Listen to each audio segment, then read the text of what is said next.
Eli Thorne's truck chewed up the miles like a beast starved for distance, carrying a man whose soul had been sandblasted by the relentless grind of combat. A soldier down to his last thread of resolve. He aimed for nowhere, the road a blurred escape from memories that clung like smoke. Out of the haze, they materialized, 3 kids rooted to the roadside gravel, barefoot and unbowed, their muted presence a whisper of abandonment louder than any scream. Questions died on his tongue. He simply flung the door ajar. In that wordless pivot, the universe tilted, his story rewritten in the quiet thunder of change. Highway 61 stretched long and empty beneath the August sun, the air around it thick with heat and memory. On both sides of the road, fields lay brown and brittle, stalks of corn bending as if too tired to stand. A single mailbox leaned at the edge of a gravel drive, paint flaking, its flag missing. Eli Thorne sat behind the wheel of his truck, the windows cracked but the air unmoving. The old Ford coughed and sighed beneath him, more rust than metal now, but it still started every morning, which was more than he could say for most things. He hadn't meant to be out here. Not really. The drive started as a way to pick up a replacement fuse for the cabin's generator. Nothing more. But as the tires rolled farther from the tree line in the woods that had wrapped around his home like a blanket of silence, he hadn't turned back. He rarely came this far anymore. Too many things between the road and the trees. Things that looked like people, talked like them too, but asked too many questions he didn't want to answer. And now, stopped at a sun-bleached intersection with nothing around but a rusted-out gas pump and a broken vending machine. He saw it. A sign. It leaned against the side of an old wooden bench. Handwritten in thick black marker on torn cardboard. The words weren't desperate. They weren't clever. They just were. $80 for the boy. $40 each for the other 2. At first, he looked away. It was the sort of thing you didn't look at directly. The kind of wrong that felt like it might bite if you got too close. A joke maybe. Some messed up TikTok stunt. Or just some kid playing a dare. Still, he stared. Not directly, but in the way you catch glimpses from the corner of your eye and pretend you're not checking. 3 kids. They stood huddled together. Small shadows under the awning of a long-abandoned general store. The eldest boy had his arm around the younger 2. Dirt on their skin, shirts clinging with sweat, shoes worn down a thread. The sign leaned in the background like a cruel shrug. He should have left. Rolled the window up. Driven on. Let the silence of the forest take him back. Instead, he stayed. Not because he meant to help. That wasn't his instinct anymore. He'd served enough tours, sat through enough funerals. And maybe that's why he rolled his truck forward a few feet and parked. The engine clicked as it cooled. Heat waves shimmered off the hood. Eli didn't get out. Didn't wave. He just sat there. And then, a sound. Not loud. Not sharp. More like breath. A whisper made of dust and wind. Mr. Eli. He turned. Slowly. Not like someone surprised. But like a man who'd forgotten the sound of his own name and wasn't sure it still belonged to him. The smallest of the 3 stood just a few steps from his truck. She couldn't have been more than 5. Barefoot. Knees scraped. Hair stuck to her forehead. But it wasn't the way she said his name that hollowed him out from the inside. It was how she looked at him. Not pleading. Not frightened. She looked at him like she'd been told to expect him. Like he was the last square on a board game she'd already played through once before. She didn't smile. Didn't speak again. Just waited. He opened the door, boots hitting gravel with a dull crunch. Still, he didn't say a word. Not yet. Eli had forgotten how to speak first. The other just stared straight through him. No one moved. The kind of stillness that isn't taught but survived into. The kind of stillness kids aren't supposed to know. Eli swallowed once. His throat was dry. Where are you? He stopped himself. The question hung there, half-born and unwanted. He looked at the girl again. She stepped back. He didn't follow. He just turned, walked around to the back of the truck, pulled open the cooler, and set 3 small water bottles on the tailgate. He left the lid open, then returned to the driver's seat. Didn't tell him to take it. Didn't say he'd be back. Didn't say anything at all. Because something inside him, something long buried beneath folded flags and unanswered letters, told him. If they trusted him, it would be in silence. And so he waited. The road ahead stretched on empty. The wind hadn't moved all day. Behind him, footsteps. Not running. Not cautious. Just there. Then, the soft rustle of plastic, the creak of leather seats. The door didn't slam. It clicked. 3 kids. No names. No stories. Just presence. And Eli gripped the steering wheel, not tighter but softer. like it might vanish if he dared to believe it was real. He looked into the rearview mirror once. No one looked back, but all three sat still, water bottles in their laps. Shoes tapping gently against the floorboard. He turned the key. The engine sputtered, then caught. And without another word, Eli Thorne pulled back onto the road. Still alone, but for the first time in a long time, he wasn't only his own ghost. There were other shadows in the truck now. Small, quiet ones, and none of them asked where they were going. The miles passed like memory, slow, without sound, without certainty. Eli didn't ask where they were from, and none of the children asked where they were headed. The road offered no signs. Only the occasional broken fence line and sunburnt cattle, their ribs pressing through hide like whispers of hunger. Dust trailed behind the truck like a story they didn't know anyone. Somewhere far off, maybe a state or two away, the war was still happening. One of them. There was always one. But out here, the only war left was the one inside a man too tired to keep pretending he wasn't hollow. The girl sat in the middle of the bench seat in the back. She had her chin tucked down, small hands wrapped around the water bottle, so tightly the plastic crackled with each bump in the road. The older boy, Mason, he'd later learn, sat closest to the window, elbow pressed to the glass, staring out like he was memorizing every tree in case he needed to find his way back. The youngest boy, Jude, was quiet but not still. He tapped one foot slowly, not for nervousness. It was rhythmic, like he was keeping time with something only he could hear. His gaze never left the back of Eli's head. Still no one had spoken. The silence was thick, but not heavy. Not yet. More like something shared, like a blanket between strangers on a cold night. Awkward, but necessary. Eli adjusted the rearview mirror, not to see them clearly, just to confirm they were still there. 3 shadows with breath. That was enough. He turned off the main road eventually. Birch trees lined the gravel now, thin and leaning like old men, their branches brushing the top of the cab. Only the C and the A remained. He didn't slow as they passed. The cabin came into view not long after. A sloping roof of rusted tin, porch sagging slightly to the left, windows gray with dust.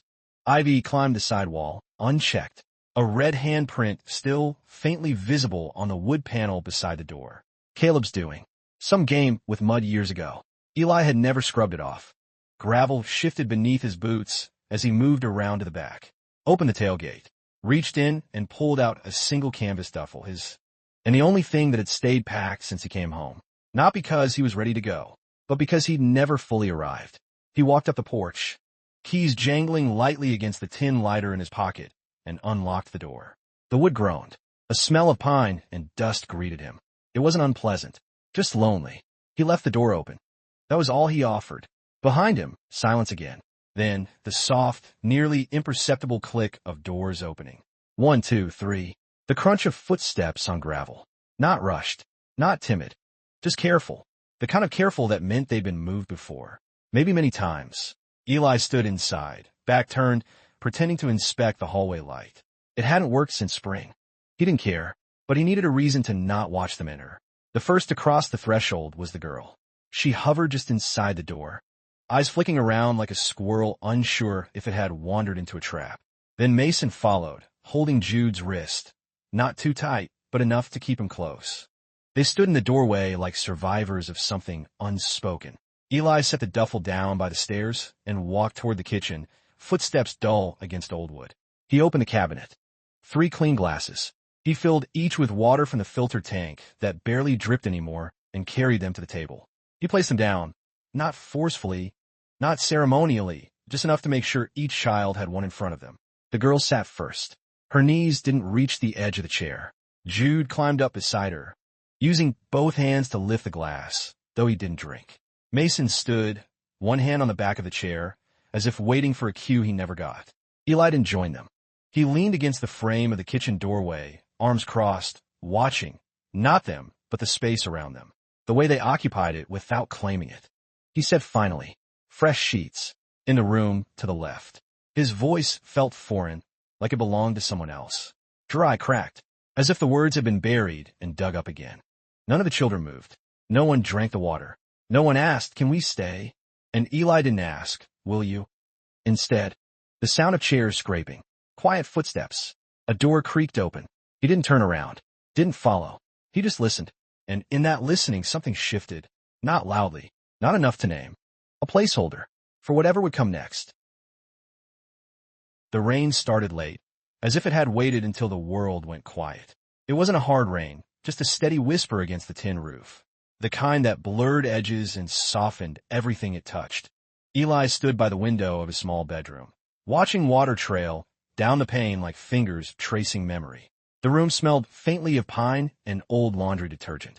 Dust clung to the corners. He sat on the edge of the bed with both hands resting on his knees, listening. The cabin, even in stillness, wasn't silent. The walls creaked. The old fridge hummed like it had a secret. The wind found its way through the tiniest cracks, humming low against the back door. And above it all, there were new sounds, bare feet on old wood, a muffled cough. The shifting of weight on a mattress not yet familiar. They hadn't spoken, not since they entered the house. That suited Eli. Word could lie, but footsteps couldn't. He stood and walked to the small desk tucked beneath the window. There, tucked into the drawer, was a photograph in a cracked frame. He hadn't looked at it in months, maybe longer, but he didn't forget it was there. He never could.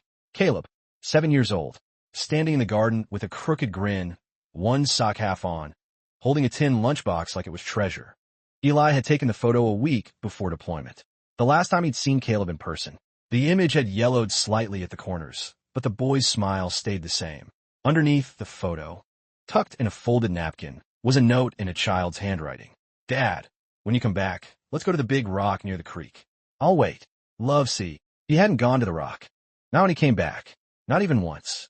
Instead, he built a fence around the memory and locked the gate behind it. And now, 3 children, unnamed and uncertain, lay under his roof. None of them Caleb. And yet something in their silence touched the same place in him he'd long stopped visiting. A soft knock startled him. It wasn't loud, more like the breath of question. He turned his head slightly. Another knock. Faint. Unsure. He crossed the room, opened the door just enough. Jude stood there, small and still. In his arms, a threadbare blanket bunched at his chest. He didn't speak. His eyes did the asking. Eli stepped aside without a word. The boy didn't enter the room. He just stood in the doorway. The boy began, then stopped. His voice cracked, not from emotion, but from disuse. He looked down at his toes, dirty and curled. Too quiet, Jude said finally. Eli nodded once. Yeah, he answered, voice low. It gets that way out here. Jude hugged the blanket tighter. Can I sit? He asked. Eli stepped aside. The boy moved slowly, as if testing the weight of permission. He sat on the small rug near the foot of the bed. Legs crossed. He didn't look at Eli again, just stared at the window. For a long while, neither of them spoke. The rain carried the silence. Eli sat back down on the edge of the bed. Jude picked at the edge of the blanket, tugging loose a frayed thread. Then, quietly, Annie cries in her sleep, but not loud. Eli didn't respond right away. After a pause, he said, That's all right. Sometimes quiet cries are the loudest. Jude nodded, as if that made sense. Eli let the silence settle again. Then, gently, Where were you all before? Jude didn't answer, didn't flinch, just kept looking out the window. Then, after what felt like a minute's stretch thin, lots of places. Another pause. Some were nice. Some had locks. Eli's throat tightened. He didn't push further. He knew the tone of that last word, locks. It didn't need details. Some things were understood best by what went unsaid. Jude stood up quietly, blanket still in hand. He looked at Eli. Thanks, he said, then added, almost as an afterthought, for not asking too much. Eli nodded again. Jude turned to go. Before he disappeared down the hallway, he paused and said, Mason doesn't sleep until everyone else does. He thinks something might happen. Eli nodded. I'll leave the hallway light on, he said. Jude nodded back like it was a pact, then vanished down the dim corridor. Eli stood again and walked to the living room. He found the hallway switch, flicked it once. A weak glow buzzed to life, barely enough to see by, but enough to let someone know they weren't alone. Then he stood there, hands in pockets, staring down the hall. Mason stood just outside the bedroom door. Not startled, not moving, just watching. They locked eyes. No words. But Eli felt it. An acknowledgement between soldiers. Different battlefields, maybe, but both had learned the art of staying awake in the dark. Eli turned back to his room, left the door ajar, not fully open, but not closed. That night, the cabin didn't sleep. Not entirely. Not all at once. but it breathed for the first time in years, with more than just dust and rain inside its walls. And in the soft space between midnight and morning, 3 children rested in unfamiliar beds. A man sat alone, watching the hallway light flicker, and thought, not of what he had lost, but of what he had let in, just before dawn. The light outside turned the sky a bruised blue, the kind of color that lingers after something is said but not answered. The cabin sat in the hush of early morning, wrapped in mist like a secret it wasn't sure it wanted to keep anymore. Eli stirred in the living room, not because of sound, but because of stillness. He hadn't fallen asleep, so much as leaned too long into fatigue and let it hold him. The old armchair beneath him had lost its shape over the years, but it cradled his spine like it remembered him. For a second, he didn't move. He listened. Nothing. Then there it was. A rustle. A creak.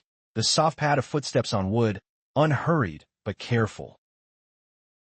He kept his eyes half closed and turned his head just slightly toward the hallway. From a sliver between the armchair and the corner wall, he could see the edge of the open door to the kids' room. And in that doorway stood Mason. The boy wasn't headed to the bathroom. He wasn't looking for anything. He was just there, wearing the same too small t-shirt from yesterday, arms folded tight against his chest. He didn't look afraid. He didn't look angry. He looked like he was making sure the house didn't disappear while everyone was sleeping. Eli cleared his throat, quiet, intentional. Mason didn't flinch. He just turned his head slightly, like he already knew Eli would be awake. Then, without a word, the boy walked back to the room. Eli sat up, knees stiff from the angle he'd been sleeping in. He rubbed his palms down his face, then stood and walked toward the hallway. The bedroom door was open just a few inches. He didn't enter. He leaned gently against the doorframe, hands resting in his back pockets. Inside, the scene was still. Jude had cocooned himself into the center of the bed, feet barely peeking out. Annie's blanket had fallen halfway to the floor. Mason was on the far side, now lying back down, one eye still open, watching the door. Eli didn't speak. He stepped in just long enough to pull Annie's blanket up and drape it over her shoulder. She stirred slightly, fingers curling into the fabric, and murmured something incoherent, nothing that needed understanding. He turned to Mason. The boy didn't break eye contact. Eli whispered, "You can sleep." A pause. Then, for Mason, low and even, "Someone has to stay up." The sentence didn't need explanation. Eli nodded once, then stepped back into the hallway. He returned with a flashlight, one of those old aluminum ones that clicked too loudly. He set it down just outside their door and turned it on. The light was steady, small but enough. Without a word, he turned away and left the hallway behind. The kitchen was cold.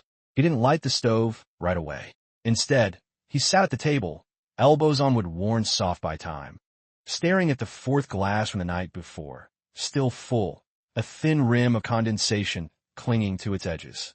He took it, poured it out slowly into the sink, let the silence have its moment. Then he turned on the stove. The click-click-click of the igniter was louder than he remembered. The blue flame whooshed up fast. He pulled out the old iron skillet, Caleb's favorite, for making hash and scrambled eggs. It still carried the scent of oil no soap could ever wash out. He cracked 3 eggs into a chip bowl, beat them slow. When he turned around, Luke, he'd learn the name later, was already sitting at the table. Not standing, not wandering in, just sitting, like he'd always been there. He had the same blanket from the night before, now draped over his shoulders like a cloak. He held one end of it with his left hand, but didn't fidget. His right hand rested flat on the table. Eli didn't greet him. Luke didn't ask for food. They just stayed like that for a moment, the air between them warmer than it had been all night. Eli slid the skillet onto the heat, poured in the eggs, listened to the sizzle. "You allergic to anything?" he asked finally, voice hoarse. Luke didn't speak. Eli looked over. The boy shook his head once. That was enough. The smell of cooked eggs filled the kitchen. Eli laid 2 pieces of toast on the old grill rack. No butter left. He made a note to check the pantry later. He placed the first plate in front of Luke. The boy didn't look at it right away. Then, slowly, he picked up the fork and started eating. No pause, no expression, just quiet, steady bites.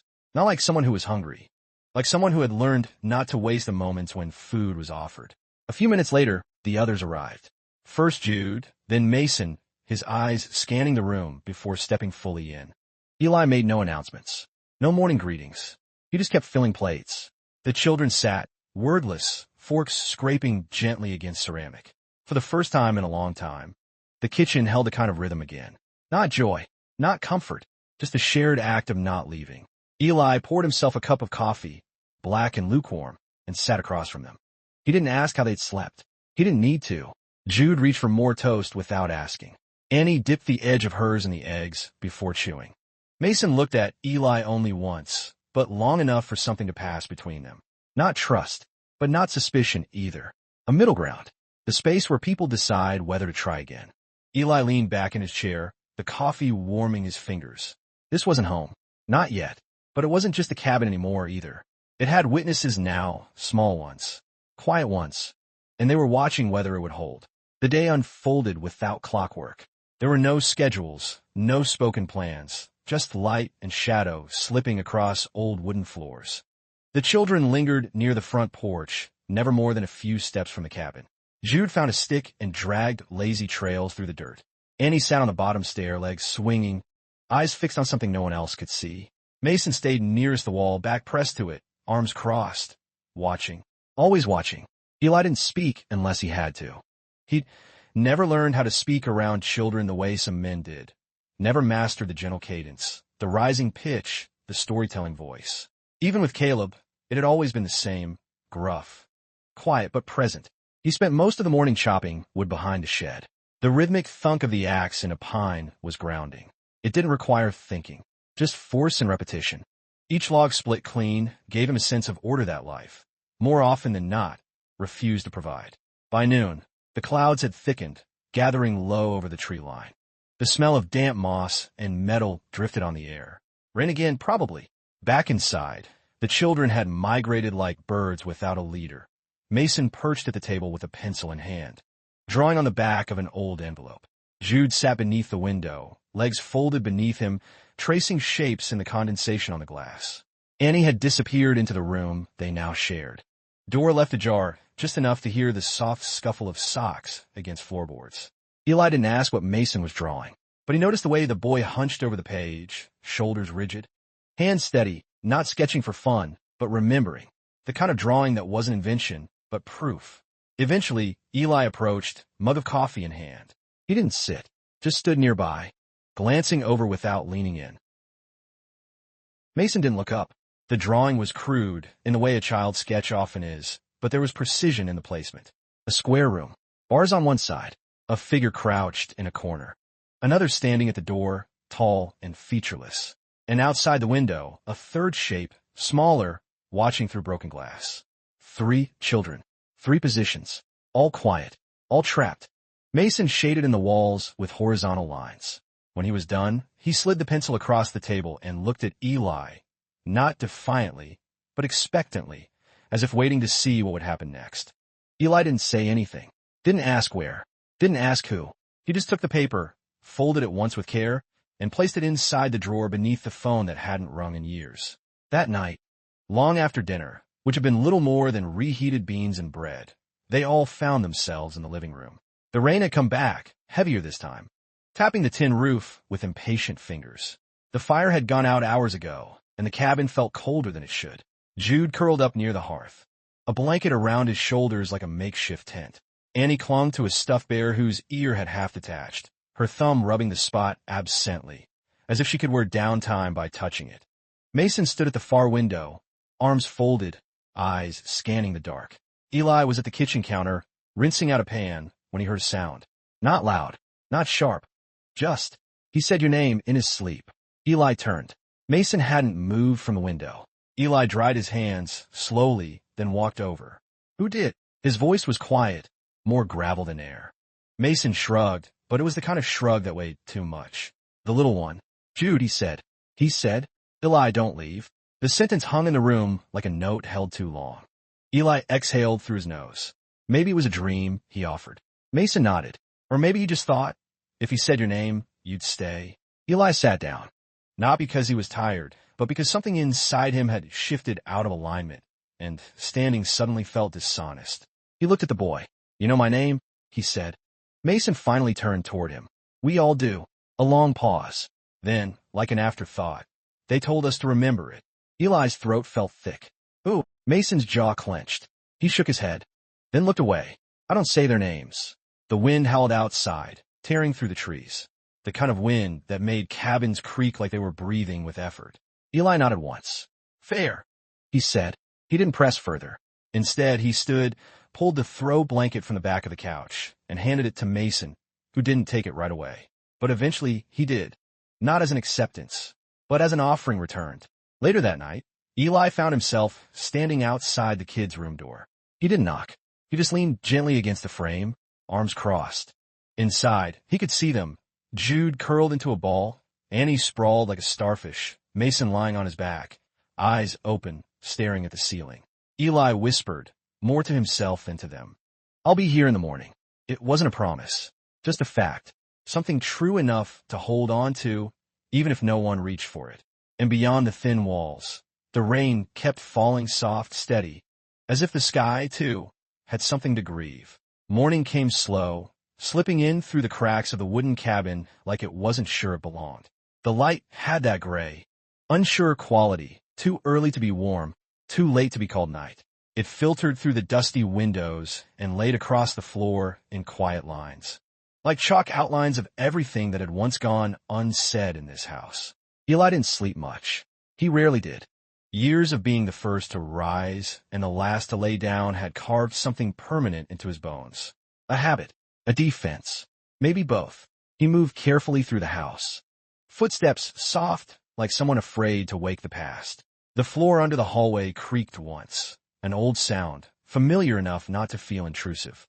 In the kitchen, the coffee pot clicked on with a tired sputter.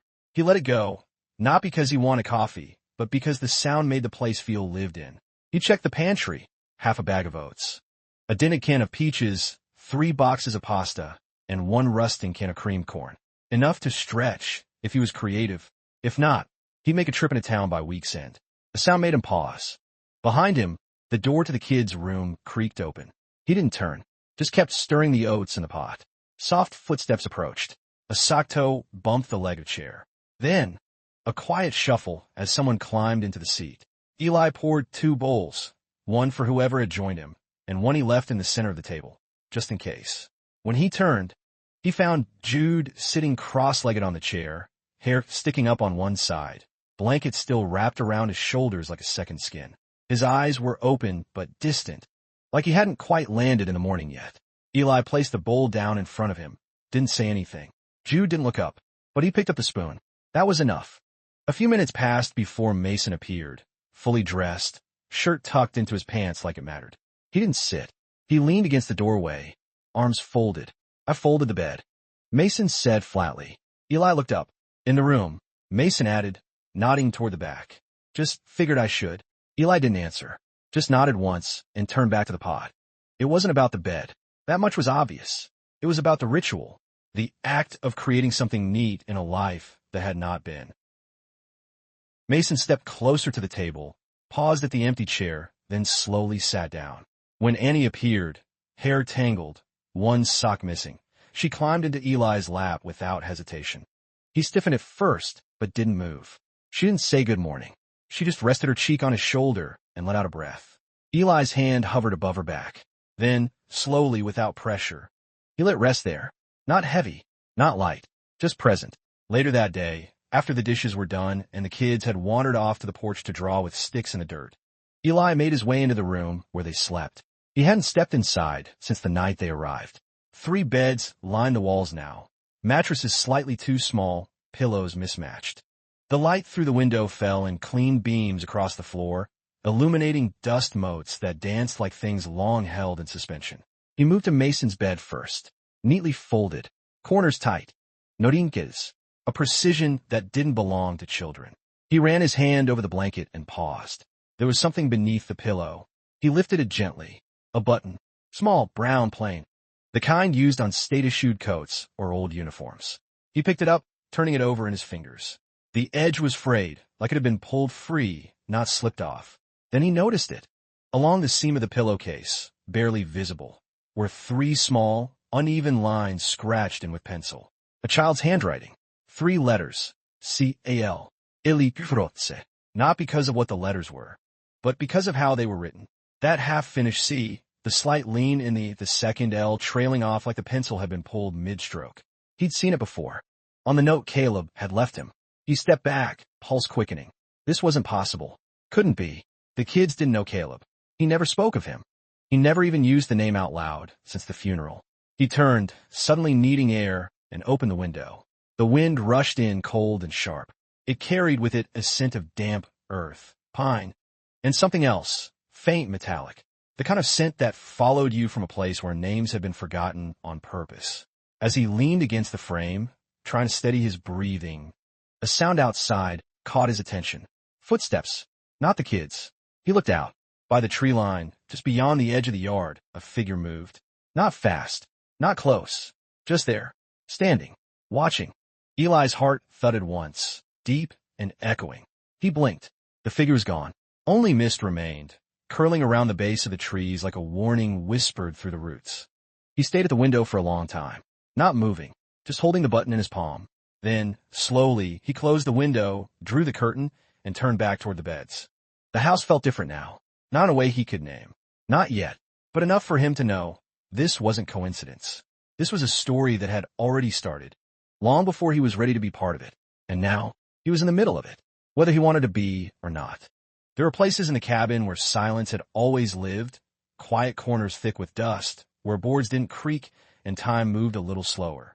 The hallway just outside the kids' room was one of them. It had a hush to it, even during daylight, a stillness that made Eli instinctively lower his voice when passing through, though no one had ever taught him to do so. That morning, he lingered in that hallway longer than usual, one hand resting on the wall. The grain of the wood was smooth in some places, splintered in others, like it remembered more than it let on. He didn't know what he was waiting for. Maybe the sound of laughter, maybe footsteps running toward him. But the house remained still, the kind of still that came not from emptiness, but from caution, like the walls were listening. Annie was the first to speak to him that day. Not with words, exactly, but something close. He was out back, sorting through a box of old tools beneath the overhang, trying to find something to fix the cracked porch step. She wandered over, barefoot, curls tangled from sleep, holding a drawing in her hand. She didn't say look or hear. She just stood beside him and raised the paper up to his side, eyes forward. Eli turned. The drawing was done in pencil, faint lines, unsure strokes. It was a house, their house, or close to it. There were trees drawn around it, and a sun in the corner, its rays uneven like fingers reaching out. But what caught his eye were the four figures out front. One tall, three small. They were holding hands, but the tall one, him, wasn't looking at the others. He was turned away, face not drawn, just a blank circle where eyes and mouth should have been. Annie's thumb pressed into the edge of the page, smudging the pencil slightly. Her other hand picked at the hem of her shirt. Eli didn't ask her to explain, didn't kneel down or say things like that's nice. He just took the drawing, careful not to fold it, and said, "You're good with shadows." Annie didn't smile, but she didn't walk away either. And when he went back to the toolbox, she stayed there beside him, humming something under her breath that didn't have a melody, just a rhythm, like her own private metronome. By midday, the air grew heavy again, the kind of pressure that made doors swell and windows stick. Rain had a way of returning to this place like it had nowhere else to go. The kids gathered in the living room without being called. Jude found the chest set on the shelf and tried to piece it together, mismatching black and white pawns like it did matter. Mason read from a dog-eared book with no cover, eyes skimming but not stopping. Annie curled beneath the quilt, eyes closed but not sleeping. Eli sat in the old rocker by the fireplace. He didn't rock, just held a screwdriver loosely in his palm, the weight of it grounding. His eyes moved from child to child, measuring the room not by how quiet it was, but by how unguarded it had become. They weren't relaxed, but they weren't braced either. That was something. When the rain finally began, it came not with violence, but with surrender, a slow, steady percussion on the roof. Eli stood, walked to the window, and watched the world turn gray. That's when he saw it. A small pair of boots, mud-caked, frayed, set by the door. Not lined up neatly, just dropped there, as if their owner had begun to believe they didn't need to run anymore. He stared at them longer than he meant to.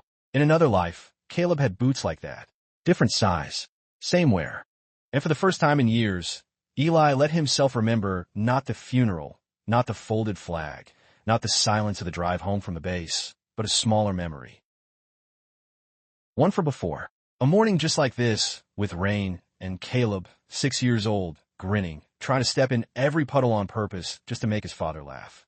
And he had laughed. Not loud, but enough. Eli blinked hard. The boots blurred, then sharpened again. Behind him, a chair scraped across the floor. Mason. He stood at the table, holding something. A frame. Wooden. Plain. Inside it, an old photograph. Of Eli in uniform. Younger. Face unlined. Eyes squinting at the sun. And next to him a boy. Caleb. Grinning. Mason set the photo on the table like a question he wasn't asking. Eli walked over, slowly. Mason didn't look at him. Just said, "Found it in the drawer." His voice was flat, but his fingers trembled slightly. Eli picked up the frame. He didn't speak for a long time. Then, he used to build traps in the woods. For rabbits. Never caught a damn thing. But he always checked them. Every morning. Mason looked at him. Eli set the frame down. "He was a lot like you," he added, almost like an afterthought. It wasn't praise. Just recognition. Mason said nothing, but he didn't walk away. He stood there, beside Eli, the rain softening outside, as if even the sky had started to listen. That night, Eli opened the drawer again. He took out the drawing from Annie, the sketch from Mason, and the photo of Caleb. He didn't organize them. He just set them on the table, side by side, and then he turned off the light. Left them there, as if the house, too, needed a chance to remember. Some nights pass like water, slipping through fingers without resistance. Others gather in the corners of a room, heavy and unmoving, like a presence no one wants to name. That night was the second kind. Outside, the rain had stopped, but the air carried the memory of it. Wet earth, soaked leaves, and something faintly electric. Thunder had come and gone hours ago, leaving behind a hush so deep it felt unnatural. Inside, the cabin exhaled slowly. Wood cracked and settled. Pipes groaned. And from the far end of the hallway came the muffled rustle of shifting sheets and the soft sound of breath. Not quite steady, not quite restless. Eli sat on the front steps. A blanket draped over his shoulders, not because of the cold, but because it reminded him of something softer than his own skin. His boots were off, his feet bare, pressed flat against the wooden porch, worn smooth from years of weather and waiting. He held a small object in his hand, the button, brown, threadbare, still warm from being carried in his pocket all day. He turned it over with his thumb, again and again, as if hoping for some change, some sign. Behind him, the door creaked. He didn't turn. A pause. Then the sound of light footsteps, almost hesitant. Mason sat down beside him. Not close. Not far. The silence between them wasn't awkward. Just honest. The kind that comes when words have been used up. After a long while, Mason spoke. "He always look at you like that. Eli Glenn. Who? Your son. Caleb." The name hit the air like a dropped glass. No one had spoken it aloud in years. Eli took his time answering. Not always. Not when he was mad. Mason smirked. "Barely. I get that." They sat for a while longer. The sky had cleared just enough to reveal a handful of stars. Muted, blurred by low clouds, like memories seen through tears. "I don't pray much," Mason said. Eli didn't respond. "But last night," Mason paused, then tried again. "Last night, I asked someone something that we could just stay here a while longer." Eli looked over. "You think that's what praying is?" he asked. Mason shrugged. "I didn't know what else to call it." Eli nodded. "That's close enough." He reached into his pocket, pulled out the folded paper from days ago, the one with the drawing, the walls, the barred window, the figures. He placed it beside the button on the step. "I don't need you to tell me what this means," he said, "but I'm not throwing it away." Mason said nothing, just looked at the paper, then at the sky. The next morning, Jude was gone. Not missing, just not inside. Eli found him by the woodpile. Curled up in the old canvas hammock Caleb had once hung between two birch trees. The fabric sagged with age, but it held. Jude was awake, eyes open, hands gripping the edges like the whole world might tilt if he let go. Eli didn't speak. He just sat on the stump nearby, a few feet away. Birds chirped in the canopy above. Sunlight filtered through branches in thin, gold ribbons. The ground was still wet, but the promise of warmth hung in the air. After some time, Jude sat up. He rubbed his eyes with the back of his hand, then looked at Eli. Not with fear, not quite with trust. Something in between. "What's your real name?" Jude asked. Eli blinked. It was the first full sentence Jude had spoken since arriving. He thought for a moment, then answered, "Eli Shepherd." Jude repeated it under his breath. Once. Twice. Letting it settle. That's a strong name, he said finally. Eli smiled, not with his mouth but with something older. You think so? Jude nodded. Sounds like someone who doesn't leave. The sentence landed like a nail through wood. Eli didn't know what to say to that, so he didn't say anything. Instead, he stood, reached out his hand, not toward Jude's arm, not his shoulder, but open, palm up, an offer, not an order. Jude stared at it for a long time. Then, slowly, he placed his own small hand in Eli's. They didn't go inside right away. They just stood there. Two people, one beginning. That afternoon, Annie brought out the box of chalk she'd found in the drawer beneath the sink. Most of the pieces were broken, colors worn to nubs. Still, she passed them out carefully, blue to Mason, yellow to Jude, pink for herself. They drew on the porch. Not pictures, just lines, shapes, circles within circles. Mason made a square, then drew a smaller square inside it. Then another, then another. Jude traced the outline of his hand again and again until the wood was a patchwork of fingers. Annie drew a sun in the corner, like she'd done in her sketch, but this time the rays stretched outward, touching the others. Eli watched from the doorway, arms crossed, leaning against the frame. He didn't speak, didn't correct them when chalk dust smeared or when someone drew over another's mark. He just let it happen, because some prayers don't need words. Some homes don't need to be built. They just need to be held. The first knock on the door wasn't loud. It came in the late afternoon, right when the house was still holding onto the heat of day. And the kids were napping in separate corners of the porch. Jude curled like a question mark near the swing. Annie splayed out with chalk-streaked fingers on the steps. And Mason with a book half open on his chest, pretending not to sleep. The knock came again, this time a little sharper. Not urgent, just persistent. Like whoever stood outside wasn't in a hurry, but wouldn't leave either. Eli wiped his hands on a cloth, dusted with flour from the kitchen. He'd been trying to make cornbread, but the mix kept clumping. Something about the altitude, or maybe he just didn't care enough to get it right. He opened the door. The man standing there wasn't what he expected. Barefoot, mid-50s, maybe older, weathered in a way that didn't come from age alone. He wore a coat too heavy for the season and a hat that looked like it had seen more states than most people. His eyes, pale blue and sunken, held no threat, just weariness. You Eli Shepherd? The man asked. Eli didn't answer right away. Depends, he finally said. The man nodded, like that was fair. I'm looking for someone, he said. Name's Lucy. About this tall. He held his hand about 4 feet off the ground. Brown eyes, little scar above the lip. Used to wear a red jacket with flowers on the back. Eli stared at him. There's no one like that here. The man squinted, not in suspicion, just sadness. I figured, he said quietly. But folks in town said maybe. Thought I'd try. He turned like he was ready to leave, but Eli spoke again. Your father? The man stopped, shoulders tight. I was, he said. Maybe still am. Depends who you ask. A long pause settled between them. You got kids? The man asked, glancing past the doorway. Not the kind you're looking for. The man nodded slowly. Well, if she shows up. He reached in his coat, pulled out a photograph, creased, faded. A little girl in overalls, standing in a field of wildflowers, squinting at the sun like it dared her to look away. He handed it to Eli. I ain't got a phone, he said. But I come through every week or so. Truck stops down the road. Folks know me. Eli took the photo, held it carefully. What happened? Lumen sighed. Same thing that happens to everyone. I left. World kept moving. And then he was gone. No goodbye. No name. Just the soft thud of bare feet on gravel, fading down the road. Eli stood there for a long while, photo in one hand, silence in the other. He didn't go back to the cornbread. Instead, he stepped outside and sat on the porch between Jude and Annie, who stirred a little but didn't wake. He looked out at the trees. The wind moved through them like breath, bending branches in slow rhythm. He thought of all the people still out there, looking, wandering, waiting, fathers without names, daughters without jackets. He thought of Lucy, whoever she was. He thought of the photograph in his pocket, curling at the edges like it wanted to fold into something smaller, something easier to lose. And then he heard it.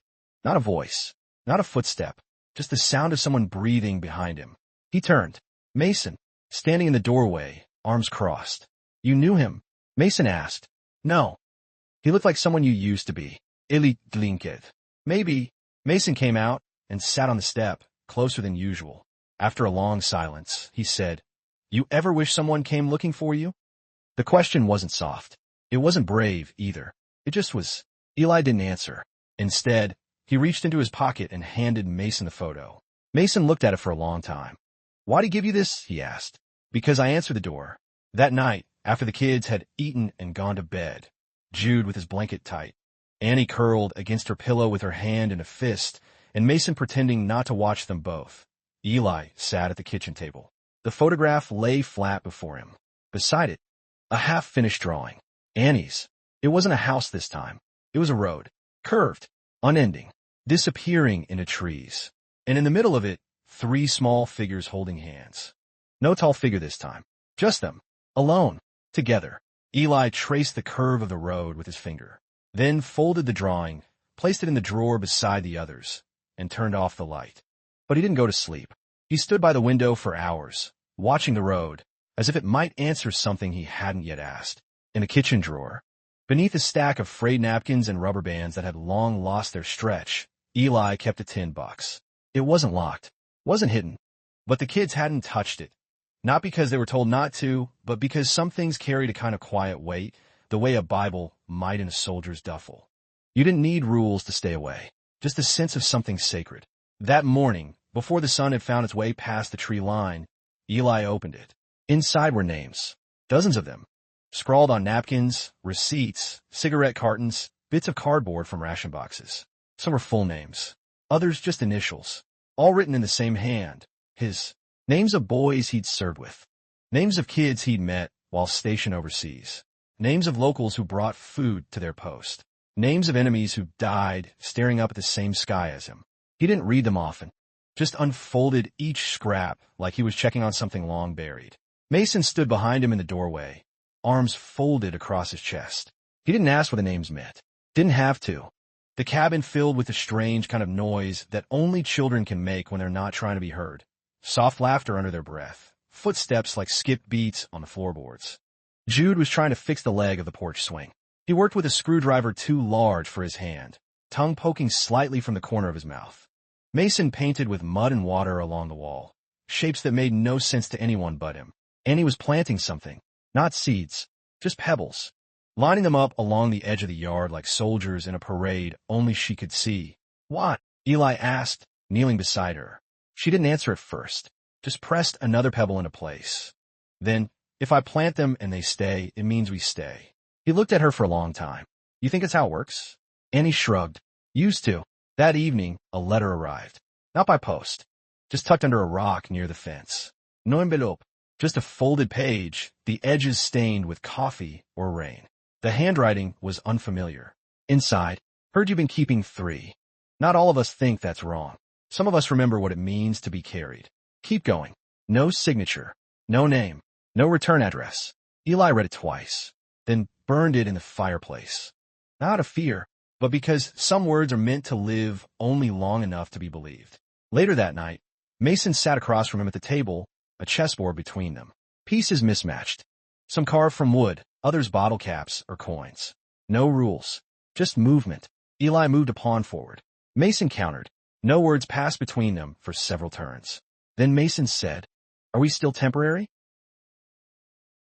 Eli didn't respond right away. He moved a knight, took a bishop. Mason stared at the board. "I don't want to be temporary anymore," he said. Eli looked up. The boy's eyes were steady, not defiant, not pleading, just still. "I'm not good at forever," Eli said finally. "You don't have to be." Mason moved his rook. Check. They sat in silence again, but it wasn't hollow. It held something, like 2 walls learning how to lean on each other without collapsing. Later that night, long after the lights were out and the kids had drifted into the kind of sleep where their faces finally looked young again, Eli returned to the drawer. He opened the tin, like it had passed through too many empty barns and broken fences. It carried dust, and with it, the scent of something faintly metallic, old tools maybe, or rusted memory. Eli was on the roof patching shingles when he saw the car. Too clean for the road it traveled. It slowed near the end of the drive, but didn't turn in. Just idled, a dark figure inside. Then, after a minute or so, it rolled forward and disappeared behind a bend. He stayed up there long after the car was gone, hammer resting beside him, one boot heel hooked under the gutter for balance. From that height, he could see all the way to the tree line, where the woods began to thicken, where no fence had ever been built. The kids were in the yard below. Mason had rigged a kite from newspaper and twine. Annie ran beside him, too small to help but trying. Jude was near the fire pit, stacking stones in an uneven spiral. His small hands worked slowly, precisely. The wind lifted the kite. It rose awkwardly, lurching left, then up again. It didn't matter that it wasn't steady. It was airborne. That was enough. Eli climbed down, hands raw and knees stiff, and walked back inside. On the kitchen table, he spread out an old manila folder. It was thick with paperwork, bills, discharge forms, yellowed custody notices, and a letter from the VA stamped deferred. He pulled the paperclip off and let everything fall into a loose pile. Then, slowly, deliberately, he began sorting through them. Some he burned. Some he folded into quarters and placed in the bottom drawer. But one form, creased and coffee-stained, he read 3 times. Petition for temporary guardianship. There was a blank space for the children's full names. Another for the guardians. No weaknesses. No notari. Just a form. Eli set it down. He didn't fill it out. Didn't even pick up a pen. He just let it sit there, absorbing the light from the window, like paper did when it was trying to become something more than what it was. That evening, Mason found a stray dog by the fence. Not a puppy. Not tame. Just ribs and fur and a limp that suggested it had outrun something worse than hunger. He didn't try to pet it. Just knelt in the grass, arm out, palm flat. The dog didn't move. Neither did Mason. They stayed like that for nearly 10 minutes. Watching, breathing, coexisting. Then the dog turned and slipped back into the woods. Mason didn't say a word about it when he came back inside. But later, as they cleared the table, he told Eli it looked like it had been loved once. Eli nodded. So do you, he said. Mason didn't answer, but his hands moved slower after that, as if carrying something invisible. Night came early. The sky clouded thick, and the wind pressed hard against the house, testing its seams. The kids slept closer together than usual. Eli sat by the wood stove, the guardianship paper on the floor beside him. The corners had begun to curl from the heat. He didn't touch it. Didn't move. He just stared at the fire. Some things burn clean. Others leave a smell behind. He couldn't decide which kind this would be. Hours later, Annie woke crying. Not loud. Just small. Broken sounds like something in her chest had cracked.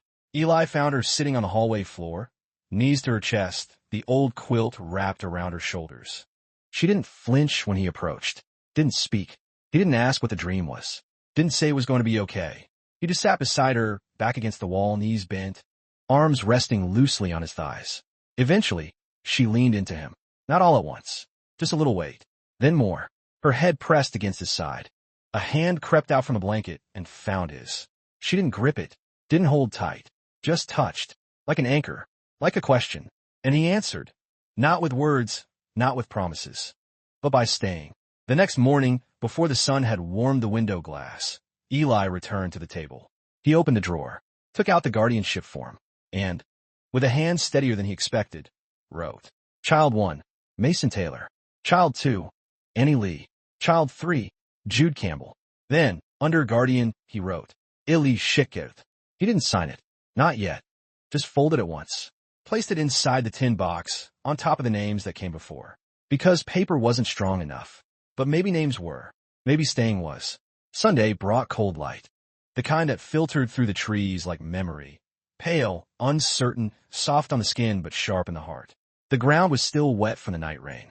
Drops clung to every branch like tiny shrews refusing to fall. Eli stood at the edge of the yard, watching the kids build something with old crates and rope. It's a jail, Annie said, unprompted. Voice light, but just for frogs. Ju nodded seriously.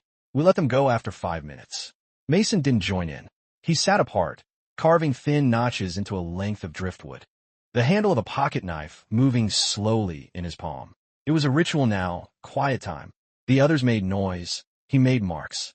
Eli let the scene unfold. Didn't step in. Didn't praise. Didn't correct. Just watched. Like he was learning a language he'd once known but forgotten. How laughter sounded when it wasn't forced. How stillness could be safe. At midday, the mail truck came. It never stopped at the cabin. Not officially. But sometimes when the wind blew right and the driver remembered, they'd find a letter or a box tucked behind the gatepost. Today, it brought a package. Wrapped in butcher paper, string-tied with a farmer's knot. No return name. No address. Just E. Shepherd scrawled in thick ink. Inside, 3 books. one on birds of the Midwest, one on wood carving for beginners, and a thin paperback with a faded cover, How to Legally Adopt Without a Lawyer. Eli didn't react, didn't sit, didn't call the kids in, just walked to the back of the house, to the small shed where the mower and tools lived, and placed the books on a high shelf. Out of reach, not out of mind. That night, around the dinner table, something shifted. No announcement, no big gesture, just a word. Annie passed him the potatoes and said, "Here you go, Dad." It slipped out like breath. No emphasis, no apology. The others froze. Eli's hand paused midair. She didn't notice. She was already reaching for another fork. Mason stared at his plate. Jude blinked, then continued eating. But something had changed. Not in the room. Inside him. The word landed heavy. Not like a hammer, but like rain on old wood. Not painful. Juste permanent. Later, when the plates were rinsed and the stove cooled, Mason lingered in the kitchen. He didn't look up as he spoke. "You okay with that?" he asked. "With what?" Because it did. And that, more than anything, scared him. That night, in the small bedroom with its sagging floorboards and quilts worn soft at the edges, he took out the paper again. The form. He stared at the name he'd written beside Guardian. Eli Shippert. Below it, a blank line for a signature. He could hear the wind shift outside, the sighing of the trees, the clink of something left on the porch. He reached for the pen, but didn't sign. Not yet. He folded the paper again, held it for a long moment, then slid it beneath his mattress. Not to hide, but to feel the weight of it under him as he slept, like a vow made with the body instead of the hand. In the morning, the kids woke early. Too early for school, too late for dreams. A bird, one wing longer than the other, beak chipped, the surface uneven, but on the bottom, carved with deep, deliberate lines, were 4 letters. D-I-D. Eli turned it in his hand. It was heavy, not from the wood, but from the shape of what it tried to say.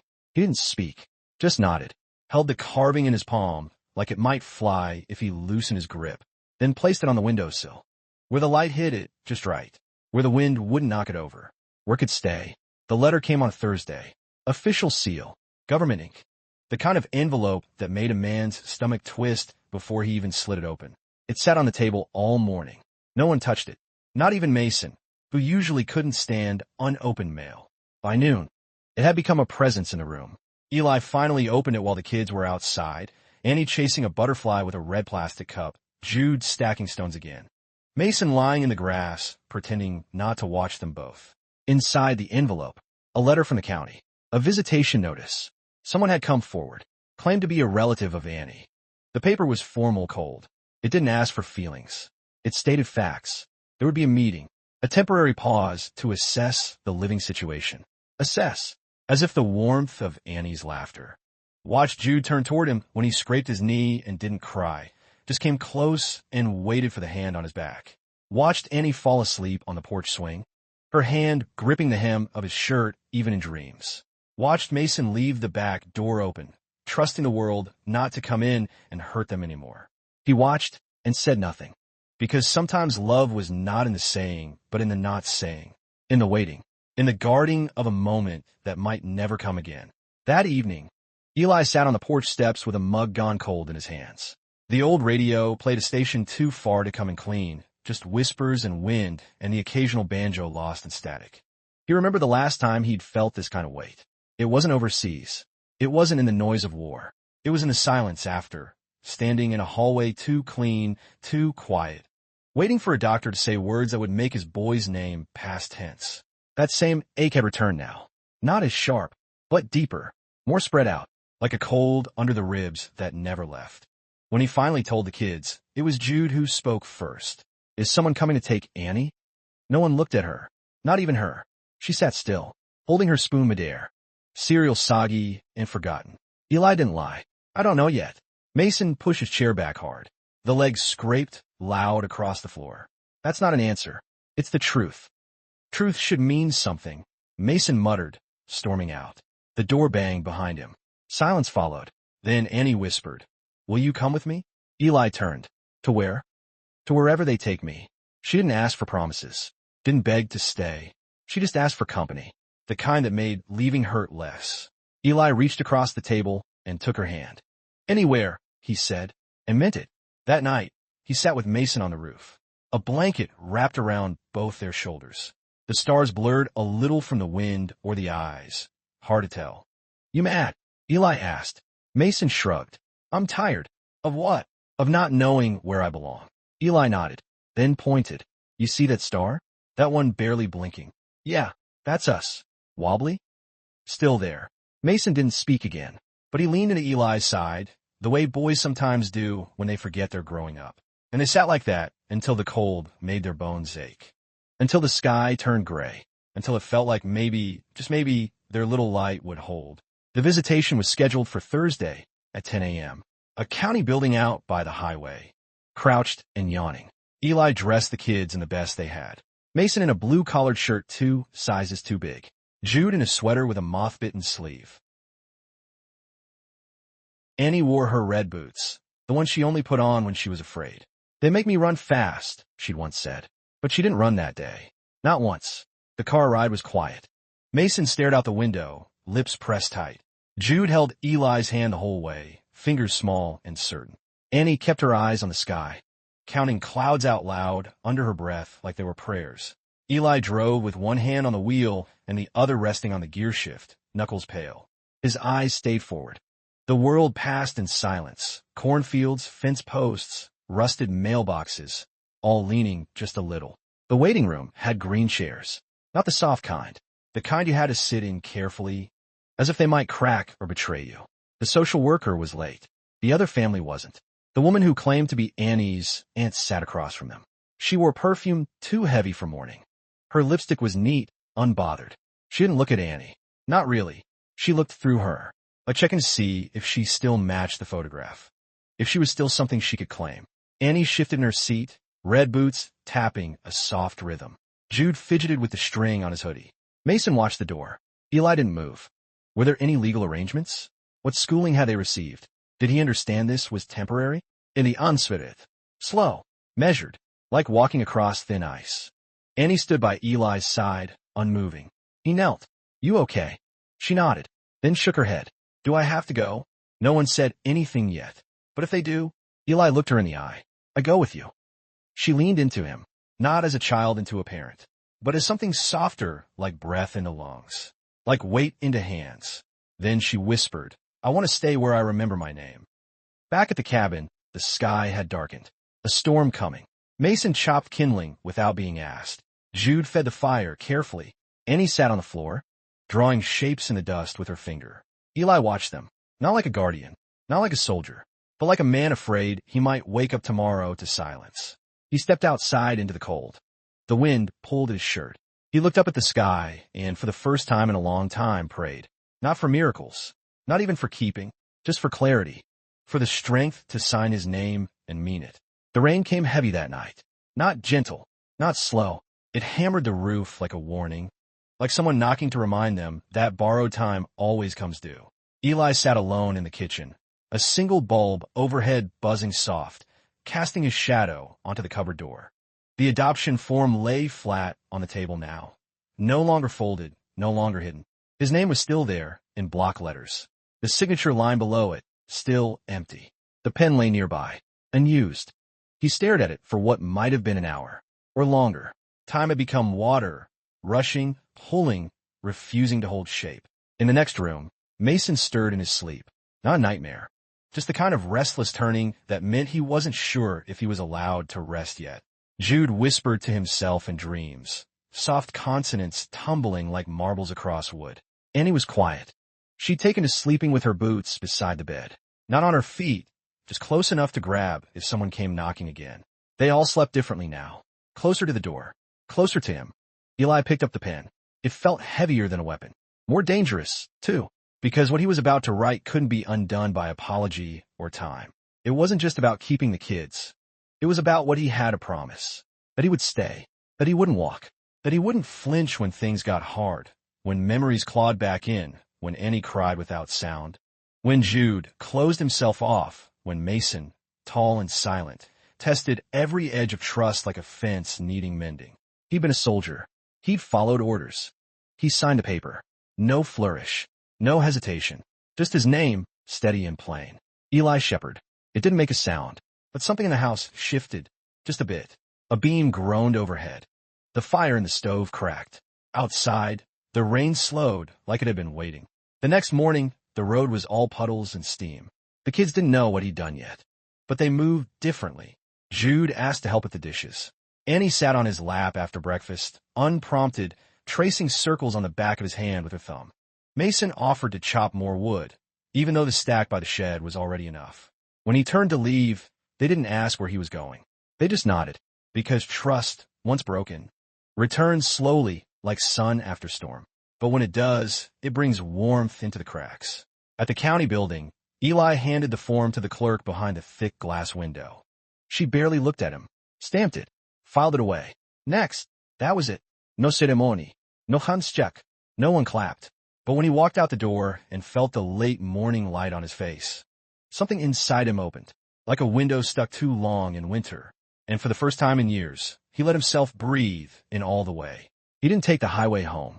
He took the long road, through pine stands, past dry creeks, past mailboxes leaned over like they were tired of waiting for letters that never came. He stopped at a roadside stand and bought apples no one needed, just to thank the woman for being there. He waved at a boy on a bike and meant it. He parked the truck outside the cabin and didn't rush inside, just stood for a minute, watching.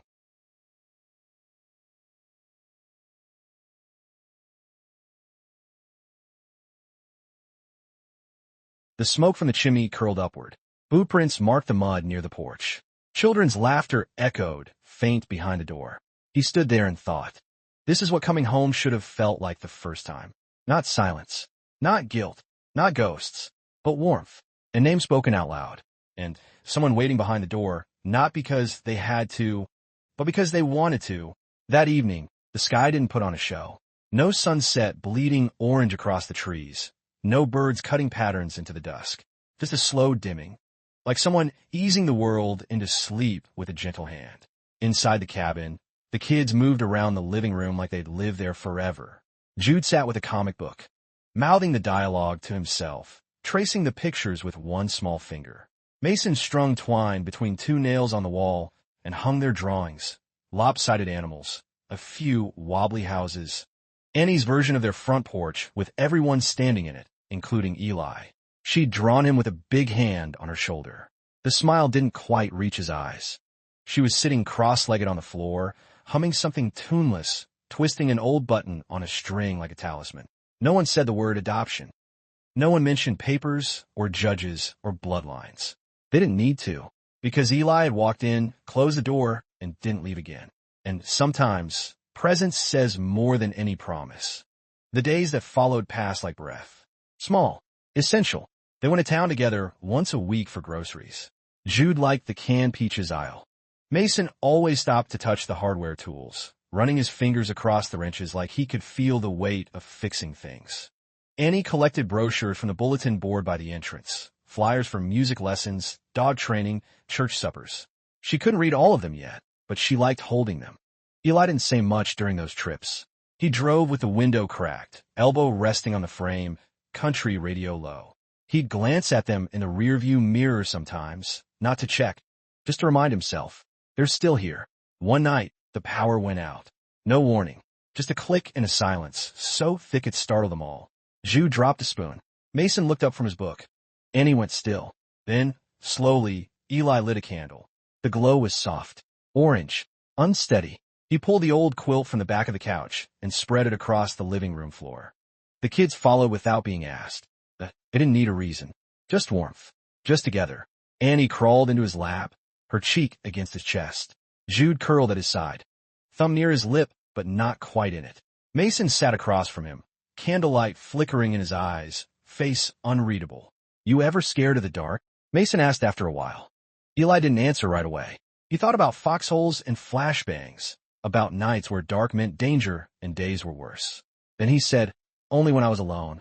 Mason nodded, didn't ask more, because some answers come with silence trailing behind them, thicker than words, harder to hold. The power returned in the middle of the night, but no one moved.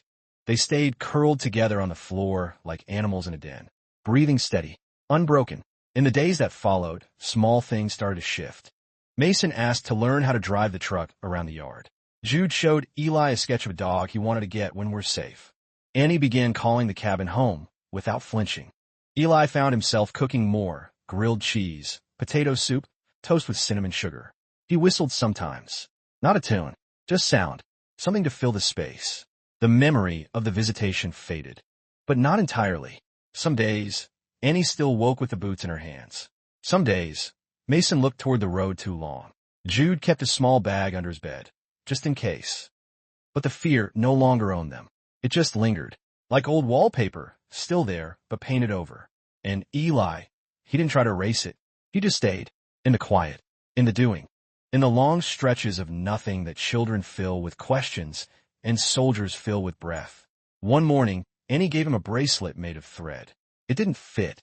It broke when he tried to slip it over his wrist. She looked horrified. He picked it up carefully, tied the ends together, and looped it through the strap of his watch. "Now it holds time," he said. She smiled, and for the first time, it did reach her eyes. That night, after the kids had gone to bed and the fire had gone low, Eli sat at the kitchen table and opened the drawer. Inside, the tin box. He took it out, opened it. Inside were the names. Still folded, still quiet. He added one more slip of paper. Didn't write a name, just one word. Ours. Then closed the lid and let the silence stay. But this time it didn't feel empty. This time it felt whole. The frost came early that year. It crept along the windows before dawn, painting pale veins that caught the morning light like the inside of a snow globe. The grass stiffened beneath its touch. The porch steps turned slick. Eli rose before the others, as usual. His boots whispered across the floorboards, careful not to wake the creaks. He moved through the kitchen by memory, coffee, stove, kettle, the same quiet rhythm of a man who used to wake to mortars and now woke to the sound of his own breath. Steam rose from his mug. He didn't drink it right away. Instead, he leaned against the doorframe, watching the tree lean. That road, the one curling away into the woods, had once been a question. Now, it felt like punctuation, the kind that comes at the end of something whole. They left at midday, not because they had to, not because anyone was chasing them, but because the cabin had given them everything it could. It had held them in silence. It had let them become a family, but it was never meant to be a forever place. There was no mailbox with their name, no rooms that fit the boys' growing limbs, no neighbors who would ask about school plays or offer casseroles when flu season came. They needed something else now, not bigger, just shared. They packed light. Annie carried her red boots in her lap. She'd outgrown them, but refused to leave them behind. Jude clutched a rolled-up drawing of a dog, worn at the corners. Mason rode in the front seat, knees pressed against the glove box, one hand out the window like he was memorizing the wind. Ili drove, one arm resting on the wheel, the other across time itself. They didn't speak much. Didn't need to. Every bump in the road, every curve through the trees, was a goodbye said without words. They passed familiar places. The gas station where Annie once asked what premium meant. The diner with the rusted sign, where Jude spilled a whole cup of chocolate milk and didn't cry. The old church with a broken bell tower, where Mason sat in the back pew once and whispered, "Maybe I believe in something again." Each place held a thread, small and frayed. But Eli didn't look back. He kept his eyes forward. By dusk, they reached the outskirts of a small town, the kind with only one grocery store and a post office that closed early. A "for rent" sign leaned in the window of a white house with chipped paint and a wraparound porch. The front yard was mostly dirt and dandelions, but it faced west, so the light lingered there just a little longer. Eli parked the truck. No one moved. Then Jude said, "This one feels quiet." Annie nodded, but not the sad kind. Mason didn't speak, but he was already reaching for the door handle. The landlord was an older woman named Mrs. Daw. She didn't ask many questions, just looked at the kids, then at Eli, then at the truck, and said, "You look like you don't leave things half done." Eli signed the lease with the same pen he'd used on the adoption form. Same hand, same weight. That night, they unpacked slowly. Mason claimed the room with the crooked window. Jude picked the one with the view of the oak tree. Annie chose the smallest room, but only if she could have the closet for her drawings. Eli slept on the couch, said it was better for his back. No one believed him, but no one argued either, because beginnings don't always come with ceremony. Sometimes they arrive like a whisper, like the soft click of a lock turning, like the stretch of a back after too long curled in fear. In the weeks that followed, the house changed shape, not physically, but through the lives that filled it. Boots by the door, Crayon on the wall, carefully scrubbed. A chipped mug that only Mason used. A jar of coins labeled, maybe dog. The faint smell of toast always in the air. One evening, as the last light slipped through the blinds, Eli stood on the porch with his mug. Same steam. Different place. He looked down the road. The one they'd coming on. And for the first time in a long, long while, he didn't wonder where it led. Because he wasn't chasing peace anymore. He was making it. One morning at a time. One small kindness after another. One child who now slept without flinching. And that, somehow, was enough. Autumn came like an old song. Soft, familiar, a little frayed at the edges. The kind you didn't hum so much as carry inside your coat pocket. Leaves crisped into color, then fell in slow, spiraling silence. The backyard filled with them. The porch steps, too. Annie loved to rake. Not for neatness, but because she liked making piles to jump into. Jude followed behind her with a paper bag, stuffing it with acorns and sticks that looked like letters. Mason raked without being asked, each stroke steady, deliberate, like he was trying to gather something he couldn't name. Eli watched them from a porch, mug in hand, flannel pulled close. He hadn't told them yet about the letters from the county. The official envelopes. The forms marked finalized. The new birth certificates with his name beside theirs. He wanted to wait, not because he was afraid, but because something about waiting made it feel sacred. Like the moment had to breathe first. The house had settled around them. Walls no longer echoed. The floor creaked in places that now felt known. The kitchen had a drawer full of tangled cords and bottle caps. The fridge bore their lives in magnets and drawings and crooked shopping lists. Annie's note in marker still clung to the freezer door. Do not eat Jude's last pudding. He will cry. Jude hadn't cried in weeks. He laughed now. Real belly laughs. Especially when Annie sang songs she made up on the spot. Strange little tunes about toast or spiders or why dogs don't wear hats. Mason had stopped sleeping with a baseball bat under his bed. He still checked the locks at night, but he didn't linger there. Not anymore. One morning, the doorbell rang. It startled all of them. No one had used it yet. Eli opened the door to a small man in a brown uniform, holding a clipboard and a package. Delivery for Shepherd. The man looked at Eli, then at the three kids now clustered in the hallway behind him. Looks like y'all are settled. Eli just nodded. Yep, we are. The package was light. Just a cardboard box marked fragile.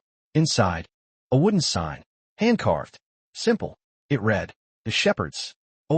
This year. The kids stared at it like it was a map to something they'd almost stopped believing in. Did you order this? Jude asked.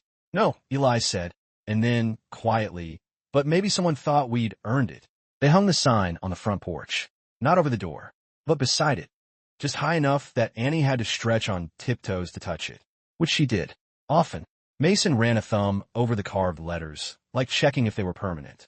Jude stood back and smiled like he'd built the whole thing himself. That night, they made spaghetti.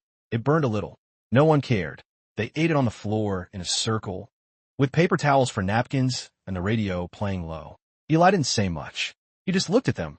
These three not quite strangers, not quite as by blood, and felt something settle. Not pride, not ownership, just rightness, like an ache that had found its rhythm. Later, when the kids were in bed, he stepped out onto the porch again.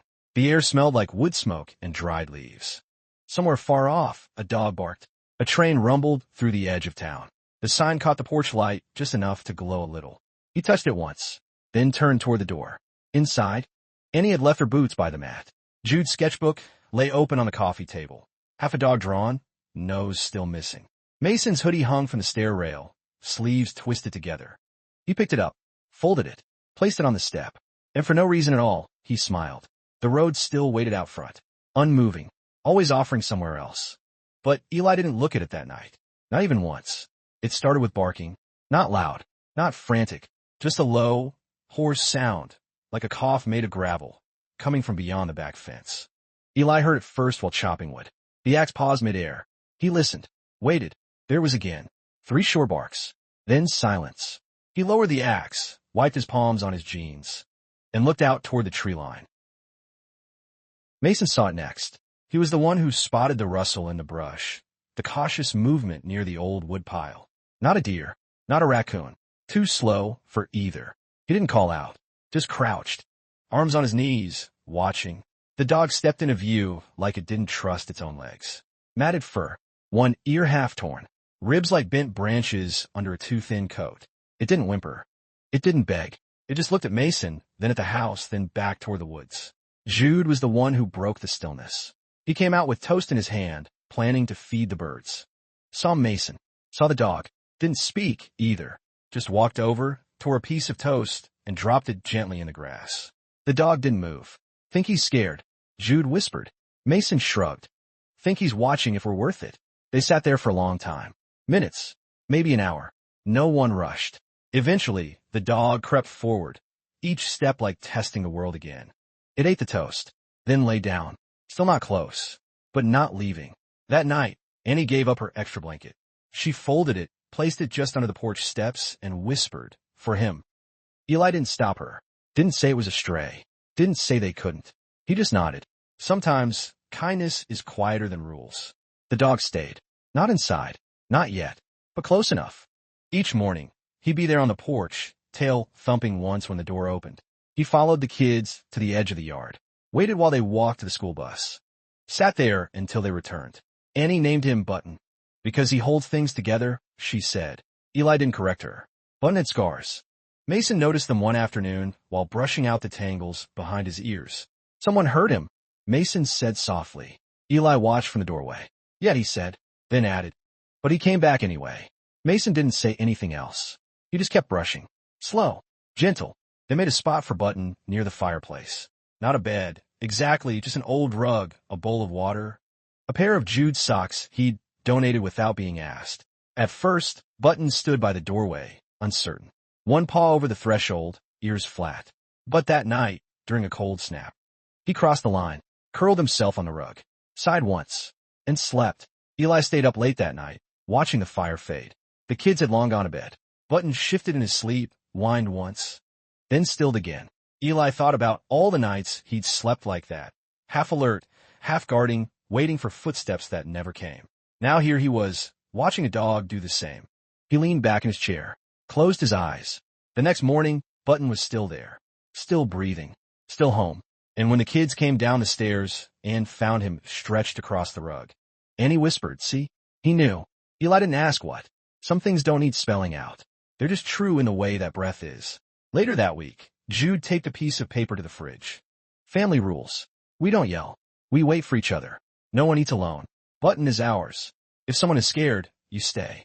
Eli read it once. Then once again. He didn't add anything. Just left a pen beside it, in case someone else needed to. That evening, the porch light buzzed to life as the sky turned lavender. Eli stood beside Button, both of them watching the last bus of the day roll past. The world, somehow, had tilted, just enough to make space. For 4 kids, if you counted the dog. And one man who'd stopped expecting anything more from the road. The air smelled like leaves and wood smoke. Button leaned against his leg. Eli reached down, scratched behind his ear, and said, almost to no one, you did all right, old boy. Then turned toward the house, and let the door fall shut behind him. Soft, like it always belonged. The first snow came in the middle of the night. Not a storm, just a hush. Like the sky had exhaled and the world was too tired to fight back. By morning, the backyard was blanketed in white. Fence posts were little caps. The old tire swing Jude never used looked like a question mark frozen mid-thought. Even the porch, always dusty, now gleamed beneath a thin crust of untouched snow. Eli stepped outside before dawn. Coffee steamed in his hand. The air was sharp, clean, almost holy. He didn't speak, just stood barefoot on the cold wood, letting the quiet do its work. Inside, Button stirred, then padded softly to the door, his breath fogging the glass. It would be their first Christmas together. The first anything together, really. They didn't talk much about holidays. Too many old stories hanging in the corners. Too many questions that didn't have gentle answers. But one night, over beans and cornbread, Annie looked up from her plate and asked, do we do Christmas? Jude stopped chewing. Mason glanced at Eli.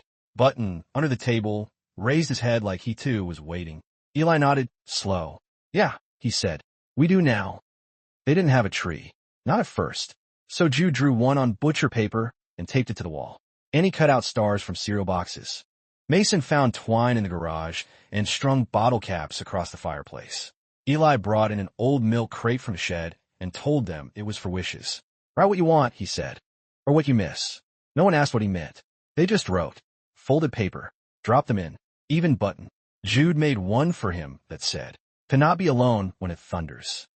The town square lit up by mid-December. Strings of yellow bulbs hung between telephone poles. Plastic wreaths on lampposts. A rusted Santa leaned crookedly beside the post office. They walked through it one evening, bundled in hand-me-down coats. Annie's scarf was too long, dragging behind her like a story she couldn't let go of.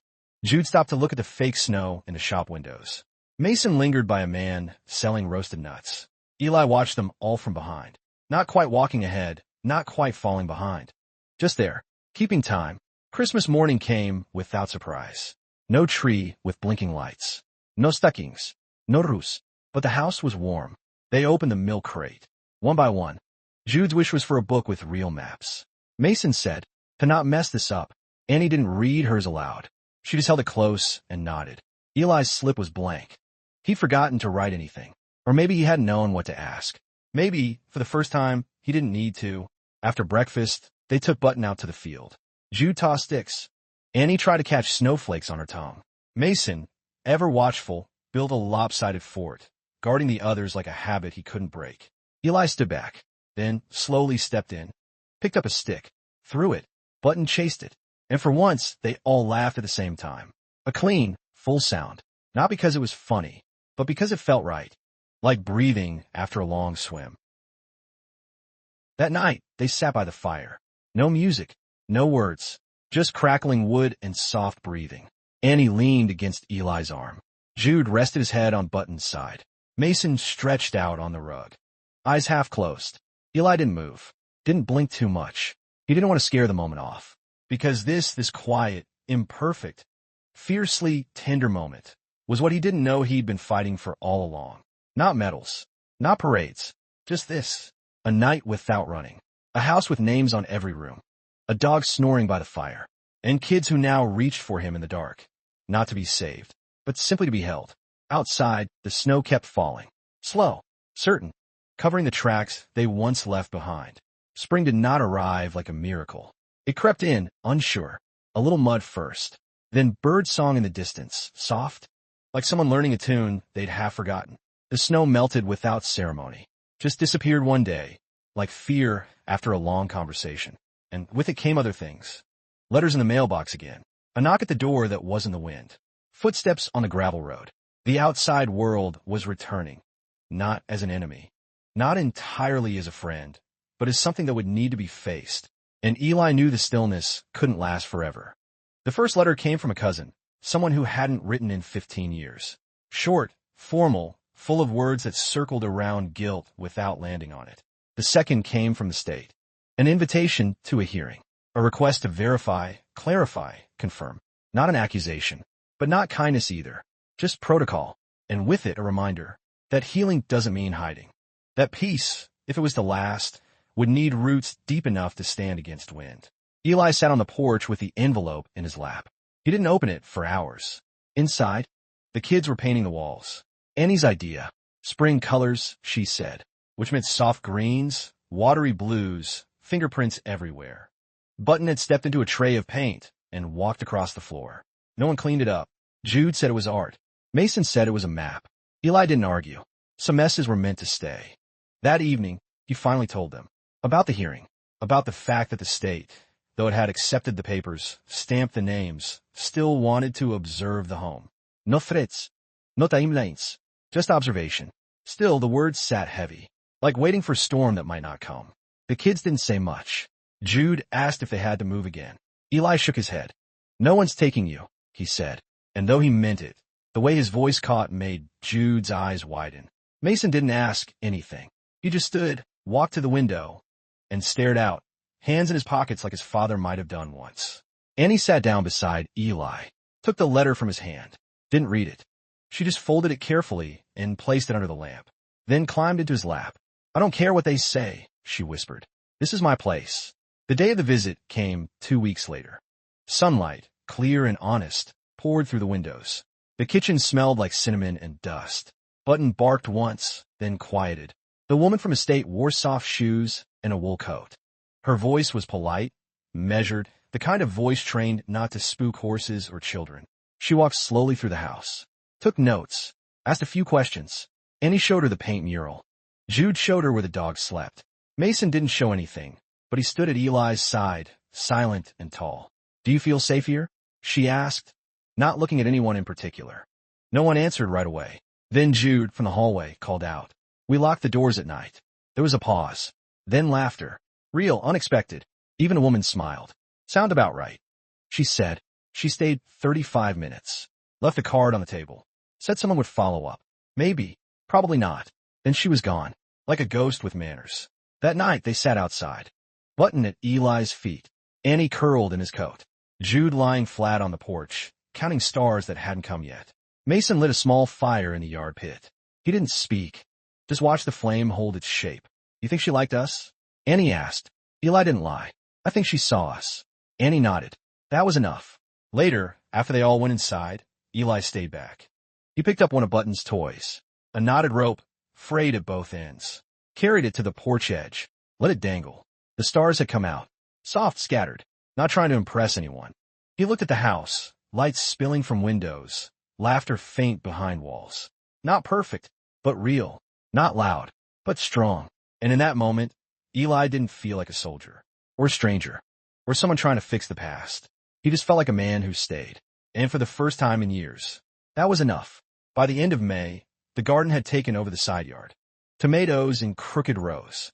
Peas along a wire fence Eli had hammered together one Sunday afternoon with Mason. Annie called it our jungle. Jude said it looked like a map. Green paths, twists. A place where things grew even if no one asked them to. Eli didn't argue. Some things grew because they were meant to. Others because no one told them not to. Inside, the house had changed too. The dent in the hallway was still there, where Jude had thrown a ball too hard that first week. The floors creaked louder now. Not because they were older, but because they were walked on more. Lived in. Rooms had voices. The kitchen laughed. The bathroom door groaned when shut too fast, and someone had carved a name into the wooden banister on the stairs. It wasn't a perfect name. Misspelled. Uneven. But it was a name. It belonged to them. One morning, Mason came downstairs early. Earlier than usual. He stood in the kitchen, staring at Eli like he was rehearsing something. Then he opened the drawer, pulled out the envelope with the old army check that had never been cashed. He laid it on the table. "I want to help fix the roof." Eli looked up. The boy was taller now. Maybe just a half inch, but it showed in how he stood, shoulders straighter, jaw set. "You don't have to do that," Eli said quietly. "I know." And that was all. Later that week, Eli and Mason went into town. Hardware store. Nails, tar, and new ladder. Jude came too, picked out a doormat with a faded sun on it. Annie chose lavender seeds. No one said anything about the past. No one tried to define what they were. It wasn't necessary anymore. The mail came on a Friday. One envelope this time. For the county again. Eli didn't hesitate. He tore it open standing by the sink. Just a few lines. The adoption had been finalized. No more check-ins. No more follow-ups. No more visits. Just names. Official now. Jude's. Mason's. Annie's. His. No celebración. No confetti. Just the wind blowing through the screen door. And a silence that felt like peace, not absence. That evening, he grilled hot dogs on a rusted little stove. Button circled the porch, tongue lolling, tail wagging like a lazy metronome. Annie spilled mustard on her dress. Jude asked if they could camp outside that night. Mason didn't ask anything, but when Eli passed him a plate, he nodded just once, and that was its own kind of prayer. They ate together in the backyard, under a sky more lavender than blue. The field behind the house buzzed with summer's promise. Crickets, birds, something unseen shifting in the tall grass. After dinner, they lay in the yard, one by one, until it looked like someone had spilled a family across the lawn. Jude pointed at a blinking star. "Do you think someone's watching us?" Annie whispered, "Only if they're lucky." Eli didn't speak, just looked at them, then at the house behind them. Crooked porch, paint peeling on the south wall, a roof that still needed fixing. But in the window, the light glowed gold. And on the fence, someone had hung a wooden sign, carved rough. Home. Not fancy. Just real. That night, as the kids dozed off in their sleeping bags under the open sky, Eli stayed awake. Button pressed against his leg. The stars overhead. He thought about the first day, the roadside, the silence, the dust in his throat. He thought about the way Jude had flinched at raised voices. The way Mason had watched everything like it might disappear. The way Annie had held her breath like life was something she had to ask permission for. And now, they breathed, laughed, fought, slammed doors, apologized, lived. He didn't feel like a savior. Didn't feel like a soldier anymore either. Just a man sitting in the dark, grateful that something had broken open instead of breaking apart. Grateful for the mess, for the second chances, for the house they'd built. Not with blueprints, not with rules, but with days stacked on days, moments held quietly, and the kind of love that doesn't need ceremony. Only presence. The wind shifted. A single lavender bloom beside him trembled, then held still again. He lay back, arms behind his head, closed his eyes, and for the first time in a long, long while, he didn't feel alone. Some stories don't end. They just settle, like dust on old floorboards, like breath softening after a long walk home.